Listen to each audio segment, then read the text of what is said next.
ரைசலான் Amy Carmichael அம்மையார். இளமை Amy Ireland நாட்டில் உள்ள மீல்ஜல் கிராமத்தில் டேவிட் கார்மைக்கலுக்கும் கேதாரின் கார்மைக்கலுக்கும் முதல் குழந்தையாக 1867 ஆண்டு டிசம்பர் மாதம் 16ஆம் நாள் ஏமி கார்மைக்கல் பிறந்தார். ஏமிக்கு 4 தம்பிகளும் 2 தங்கைகளும் உண்டு. ஏமின் அம்மா இயேசுவை ஏற்றுக்கொண்டு தன்னுடைய பிள்ளைகளுக்கும் இயேசுவை பற்றி சொல்லி நல்ல சாட்சியுள்ள பிள்ளைகளாக வளர்த்தார். ஏமி அப்பா ஏமிக்கு குதிரை சவாரியும் நீச்சலும் கற்றுக் கொடுத்தார். ஏமி சிறு வயதிலேயே ஜெபிக்கிற பழக்கமுடையவர். இயேசு ஜெபத்தை கேட்கிறார், பதிலும் அளிக்கிறார் என்றும் ஏமிக்கு அம்மா அவர்கள் கற்றுக் கொடுத்தார். ஒரு நாள் ஏமி தூங்கும்போது, ஏசப்பா என் பக்கத்தில் வந்து அமர்ந்து கொள்ளும் என்று சொல்லி ஏசப்பா தன் பக்கத்தில் அமர்ந்திருக்கிறார் என்று நினைத்து மகிழ்ச்சியோடு தூங்கிவிடுவார். ஏமி இயற்கை ரசிப்பவர். ஏமி நண்பர்கள் பூச்சிகள். ஒரு நாள் அப்பாவுடன் குதிரை சவாரி செய்யும் போது கீழே விழுந்து மயங்கினார். சில வாரம் படுக்கையில் இருந்தார். சுகமான பிறகு நீச்சல் பயிற்சிக்கு சென்றார்.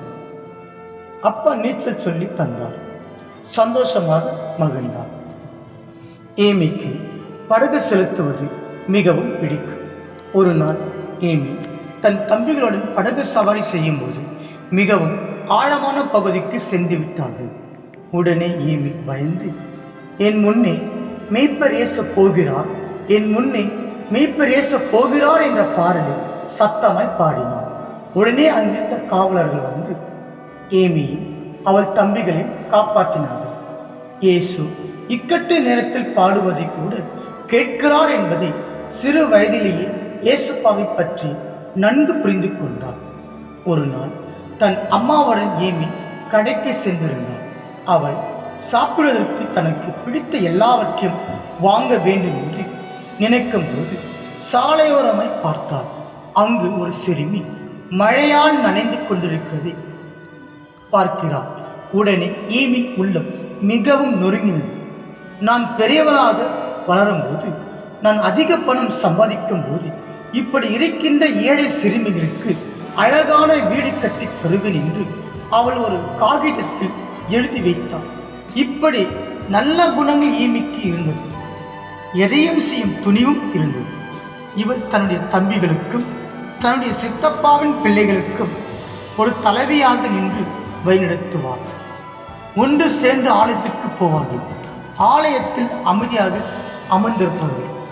ஏமி அம்மா வீட்டிலே ஆசிரியர் வைத்து பாடம் சொல்லி தந்து வந்தார்கள். ஞாயிற்றுக்கிழமை இயேசுவை பற்றியும் இந்தியாவை பற்றியும் சொல்லிக் கொடுத்து வந்தார்கள். இப்படி அழகாக ஏமின் வாழ்க்கை கடந்து போய் கொண்டிருந்தது.